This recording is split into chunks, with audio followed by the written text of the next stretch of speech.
वास्तव में मैं यहाँ जब भी जहाँ भी मुझे ब्रह्मा कुमारी बहनों द्वारा बुलाया जाता है, मैं खुशी खुशी इसीलिए आती हूँ, उनका बातें सुनने के लिए मैं आती हूँ, उनसे कुछ फीलिंग्स लेने के लिए मैं आती हूँ, उनके साथ कुछ देर बिताने के लिए मैं एक मौका ढूंढती रहती हूँ कि कुछ देर ही सही आत्मा को थोड़ा शांति मिलता है, ठंडक मिलता है। जिंदगी का सही मायने मैं ढूंढने के लिए कोशिश करती हूँ। मैं ऐसे ये जोगिनी परिवार से कुछ दिन से मैं जुड़ी हूँ। मैं इसीलिए जुड़ी हूँ, जिंदगी का सफर चलते चलते मैं थक गई हूँ और थकने के बाद ऐसा एक शीतल छाया जो मिले, जहाँ सुकून मिले, शांति मिले, आनंद मिले, प्रेम मिले, ये एक शीतल छाया है। यहाँ प्रयागराज में मैं पहली बार आई हूँ। ये जो अमावस्या तिथि गई, मैंने देखा पेपर में, टीवी में 3 करोड़ से ज्यादा भाई बहन यहाँ गंगा स्नान किए हैं, डुबकी लगाए हैं। डुबकी लगाने से कहते हैं कि जितने भी जिंदगी में जितने भी हम कोई भी कर्म किए हैं, विकर्म किए हैं, ओ ये पानी में गंगा के माँ के गद में, ये तो गंगा जमुना सरस्वती का ये संगम है, ये संगम में बह जाता है। लेकिन मैं कहना चाहूंगी, ये जो बहनें आज बैठे हैं 1937 से, बहनें कोई 50 साल से, कोई 40 साल से, कोई 30 साल से ये गंगा स्नान करते हैं। जल की गंगा नहीं, ये ज्ञान की गंगा में स्नान करते रहते हैं। ये डुबकी केवल 5 मिनट या 10 मिनट नहीं, ये डुबकी दिन भर लगाते रहते हैं। आप सोचिए, जो हम 12 साल या 5-10 साल के बाद हम डुबकी लगाते हैं और हम अपने आप को सोचते हैं कि ये मेरे जितने जिंदगी में कोई भी ऐसे विकर्म मैंने किया, ये खत्म हो जाता है, खत्म हो गया।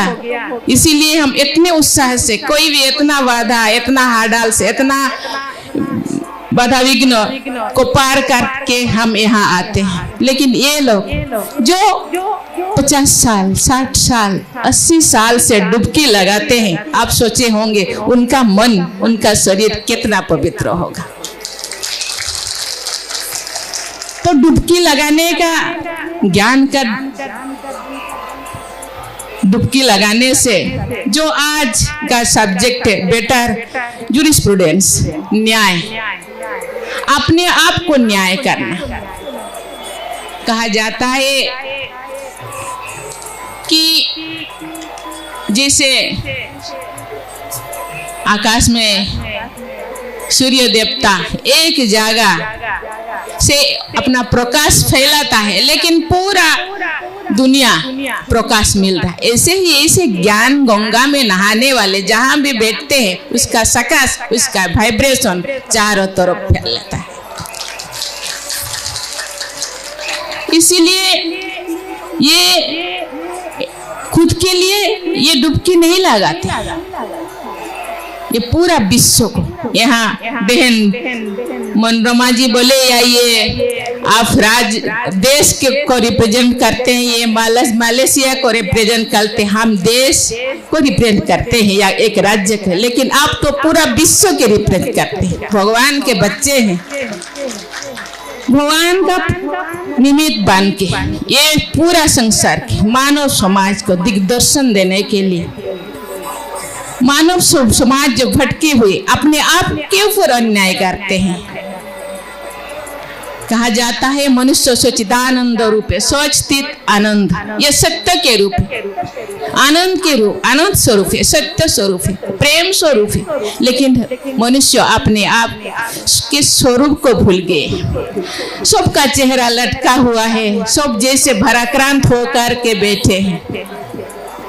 लेकिन ये सिखाते हैं कैसे मनुष्य आनंद से रहे, प्रेम से रहे, सुख से रहे, शांति से रहे। अपने आप के अंदर जो भी है उसको खत्म करने से, जिसको कहते हैं स्वधर्म नहीं, ये स्वधर्म तो है सुख शांति आनंद प्रेम, उसका ऑपोजिट जो अंदर रहे उसको साफ करते हैं। मुझे लगता है अपने आप से कि अंदर जो भी है उसको हम जब खत्म नहीं करेंगे, ये केवल ये गंगा स्नान करना बहुत अच्छी चीज है। कहा जाता है कभी देवता और राक्षसों के बीच जो अमृत का कुंभ जो लड़ाई में थोड़ा गिर गया था, सागर मंथन के टाइम जब अमृत का कुंभ निकल करके जो तो थोड़ा बहुत अमृत यहाँ गिर गया था। लेकिन मुझे लगता है अंदर में जो अमृत है उसको मंथन करके निकालना है, विष जो है उसको फेंकना है। अंदर में ये तो देवता और राक्षस अंदर ही है, अंदर में जो समुद्र है, इस समुद्र को मंथन करना है और मंथन करके विष को फेंकना है, अमृत को, अमृत के रस को अपने अंदर और दूसरों को भी बांटना है। यही तो करना है, यही तो कर रहे हैं ये लोग। आज पूरा विश्व भर ब्रह्मा कुमारी पूरा विश्व को सुख शांति आनंद प्रेम के लिए, न्याय के लिए घर बार छोड़ के आश्रम में रह करके विश्व को सकाश देने के लिए, न्याय देने के लिए जो काम कर रहे हैं। मुझे लगता है यही तो मानव जीवन का लक्ष्य है। मैं इतना आध्यात्मिक बल नहीं हूँ। कभी मेरे बेटा ने एक फोटो राधा कृष्ण के फोटो के सामने बैठा है, वो मुस्कुरा रहा है। मैंने बोली क्यों मुस्कुरा रहे हैं? बोले देखिए उनका चेहरा कितना सुंदर है, ये मुस्कुराता हुआ चेहरा, स्माइलिंग फेस है। मैंने बोले ये उनका भी दो हाथ दो पाँव है, उनका भी वही नाक नक्शा है, हम भी वही है। हम लोगों को भी मुस्कुराना चाहिए, खुशी रहना चाहिए। हम भी वही सच्चिदानंद रूप है, लेकिन कमी क्या है? खुद के अंदर ही झांकना है। हम दूसरों को झांकते हैं उसके अंदर क्या कमियां है, क्या खूबियां हैं, क्या विशेषताएं हैं, लेकिन खुद के अंदर इतने विशेषताएं हैं, अमृत भरा है, उनको हम नजरअंदाज कर देते हैं। इसलिए मुझे लगता है हर एक को जब अपने अंदर झांकेंगे, हर एक, मुझे लगता है ये दुनिया में जो विष फैला हुआ है, जहर फैला है, वो खत्म हो जाएगा और अमृत ही अमृत, अमृत ही अमृत, अमृत का धारा बह जाएगा।